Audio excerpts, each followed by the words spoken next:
नायाब किताब टहकन में टाकोड़ा जंहिंमें समाजी इस्लाही कालम आहिनि, जंहिंमां हिकु नायाब कालम तव्हां सॼणनि जी नज़र पेश कजे थो।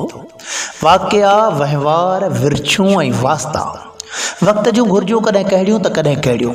वक़्तु नायाब ऐं क़ीमती हुअण सां गॾोगॾु गुज़रण में बि देरि नथो करे, पोइ पोयां पंहिंजा पाछा छॾींदो हलियो थो वञे।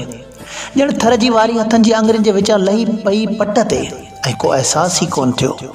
कल्ह जंहिं जॻह ते तंबू ऐं शामियाना लॻल ॾिठासूं, टहिकड़ा मज़ाक ॻाल्हियुनि जा ठका पिए पिया, उते अॼु ख़ामोशी ऐं वीरानी फ़क़ति खाधे खाइण खां पोइ फिथल केला, छिॾियल किचिरो ऐं उछलियल हाॾा खाधल जेके कुतनि ऐं जानवरनि बि चूसे चूसे न गिड़काए सघण जी सूरत में ज़मीन ते फिटा करे छॾिया। केरु महसूसु कंदो त हिते बि कल्ह मेलो मतल हो, को रंग चढ़ियल हो। चवनि था वक़्तु वाक़े यानी सॾु कंदो वेंदो आहे ऐं क़दुरु क़ीमत सेखारींदो गुज़री वेंदो आहे। पोइ लाइ पड़ाड़ा ऐं पछताव जा पैगाम चई ऐं चवाए वेंदो आहे। वक़्तु अहिड़ो वहिंवार ऐं विरछूं वरजाए वरजाए ईंदड़ नसलनि खे फ़िक्र ऐं फ़लसफ़ा मुहैया कंदो वेंदो आहे। जंहिं उनखे सम्झो उहे अक़ल वारा ॾाहा लिखबा।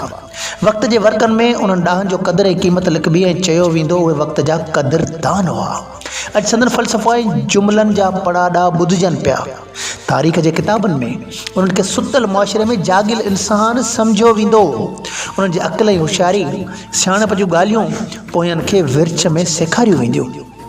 उन्हनि ते अमल करण वारनि खे संदन पोइलॻ चयो वेंदो। क़बरनि जी मण मिटी जे हेठां बि ज़िंदा ॾेखार ॾींदा रहंदा। जॾहिं बि हिननि जा गुफ़्ता यादि कबा उहे यादि ईंदा रहंदा। बाक़ी दुनिया जा सुतल ज़मीर वारा इंसान दुनिया में बेफ़िक्र निंड में सुतल आहिनि।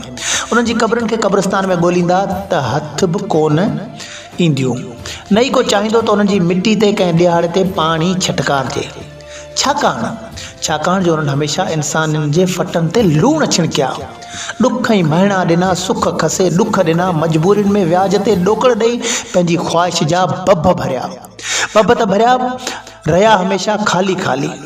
अहिड़नि मुआशरती व्याजखोरनि जे करतूतनि ऐं ज़मीरनि जी बदबू जीअर ई परे परे ताईं मार कंदी रहंदी आहे। अहिड़ा लालची अनासर कहिड़नि ई वेसण में क़ीमती ख़ुशबूअनि सां पाण खे महकाइनि, पोइ बि उन्हनि जी बदबू न वेंदी। क़बरनि जी मिटी बि गवाए ॾींदी त हीउ जिस्म व्याजखोरनि जो आहे। कूड़ी दुनिया जे कूड़नि वास्तनि जा निशान मिटिजी वेंदा। वक़्त जे वहिकरनि में ख़बर कान पवंदी त हिते को वास्ते वारो रहंदो हो, मगर वफ़ान जा सॾ, वाक़िया, होका, पड़ाड़ा परे खां महसूस पिया थींदा, जीअं वरी को हिन ॾुखे वक़्त में आथत ॾेई रहियो आहे, हौसलो ॾेई रहियो आहे। अहिड़नि अनमोल इंसाननि जो क़दुरु करणु सिखो। इहे तोहफ़ा आहिनि कुदरत पारां इंसानियत लाइ हिन दज्जाली दौर में। मुसन्निफ़ सैयद ग़ुलाम हैदर शाह क़लंदरी साहिब।